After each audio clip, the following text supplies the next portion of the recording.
Bismillahirrahmanirrahim. Assalamualaikum warahmatullahi wabarakatuh.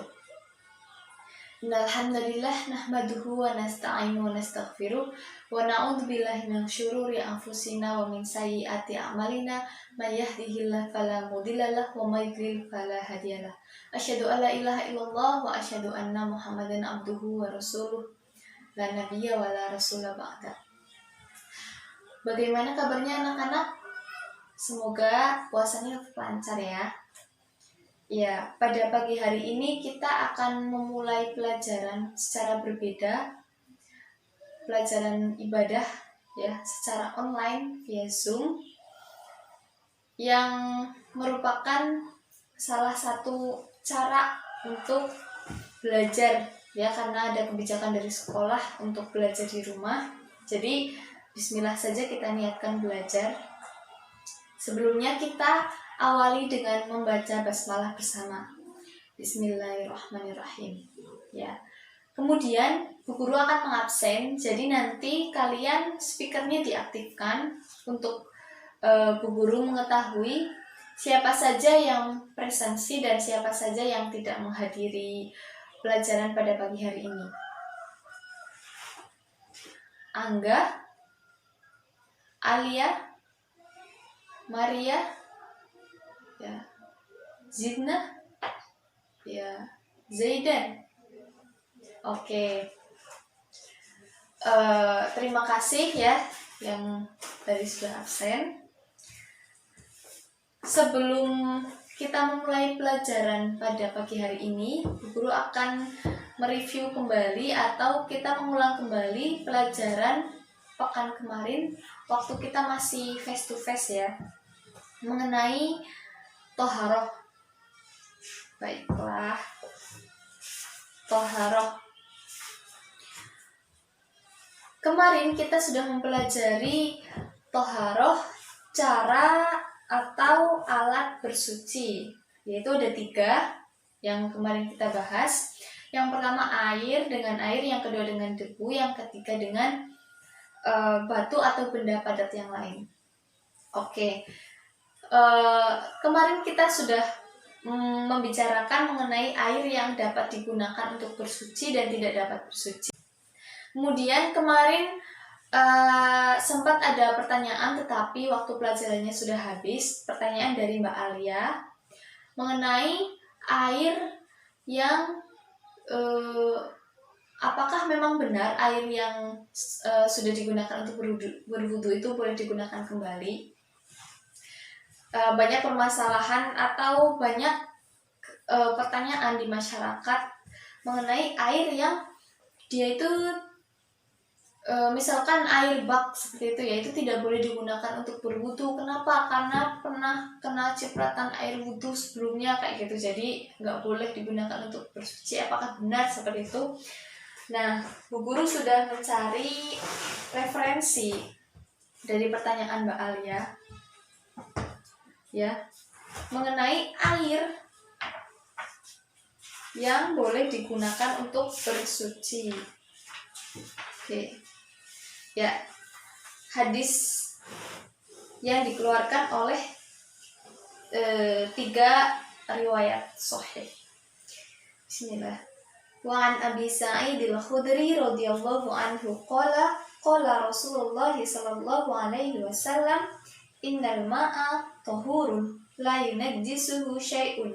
Akhrajahu tsalatsah wa shahahahu Ahmad.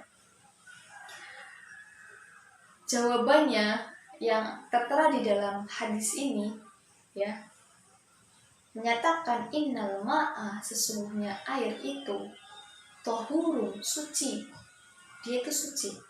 La yunajjisuhu syai'un, tidak dapat dinajiskan oleh sesuatu.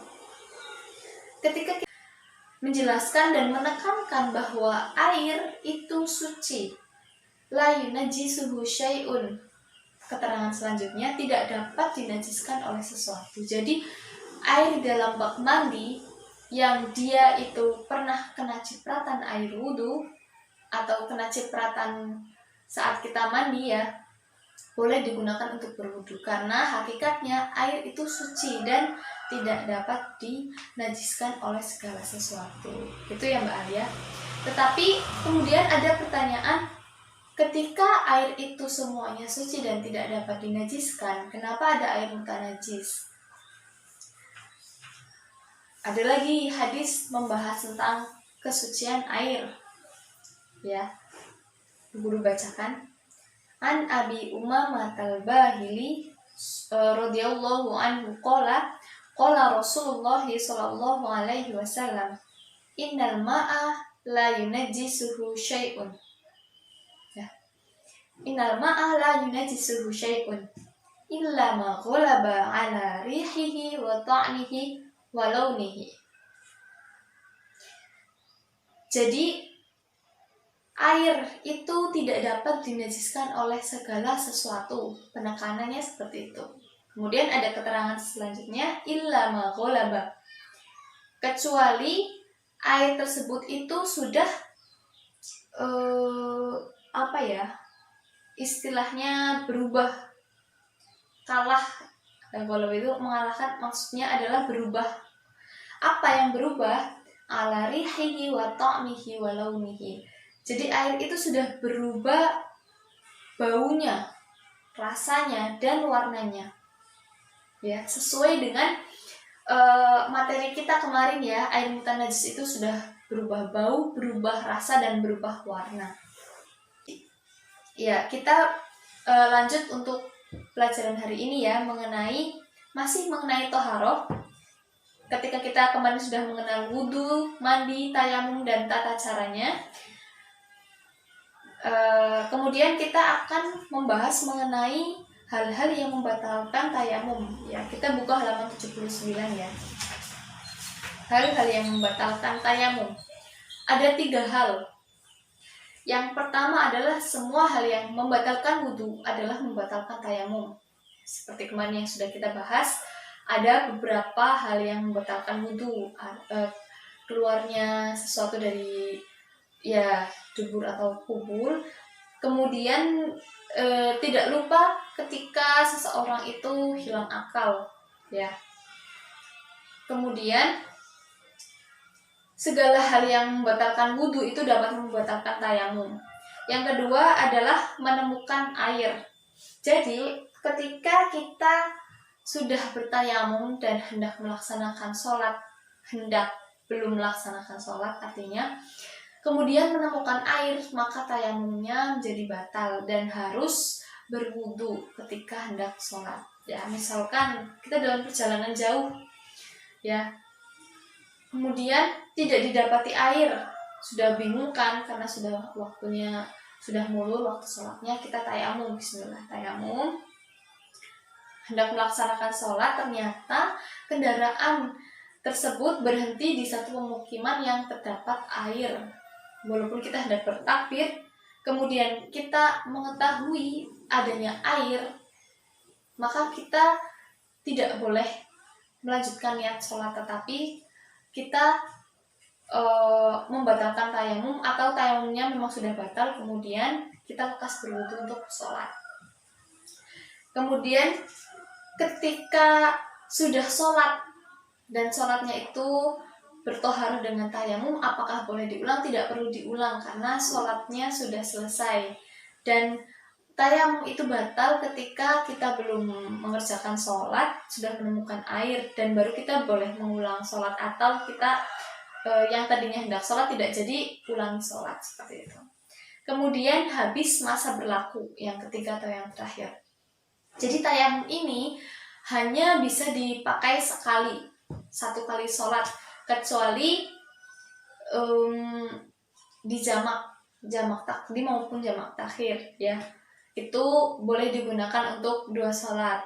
Tapi kalau misalkan tidak di jamak, itu tetap batal, tetap gugur maksudnya untuk 1 kali sholat. Berbeda dengan wudu ya, ketika kita berwudu kemudian kita yakin dan kita masih belum batal, masih bisa digunakan untuk sholat selanjutnya.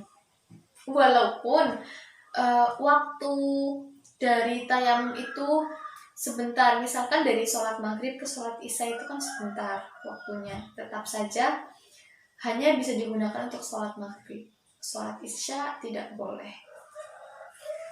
Ya, mungkin itu pelajaran ibadah pada pagi hari ini. Nanti teman-teman yang belum masuk pelajaran kali ini dimohon untuk diberitahukan ya. Ada tugas tambahan jika ada yang meminta, jadi nanti presensinya tidak kosong karena memang disertai alasan yang syar'i seperti itu ya. Oke, pelajaran pada pagi hari ini kita cukupkan. Kita akhiri dengan hamdalah bersama. Alhamdulillahirabbil alamin. Wassalamualaikum warahmatullahi wabarakatuh.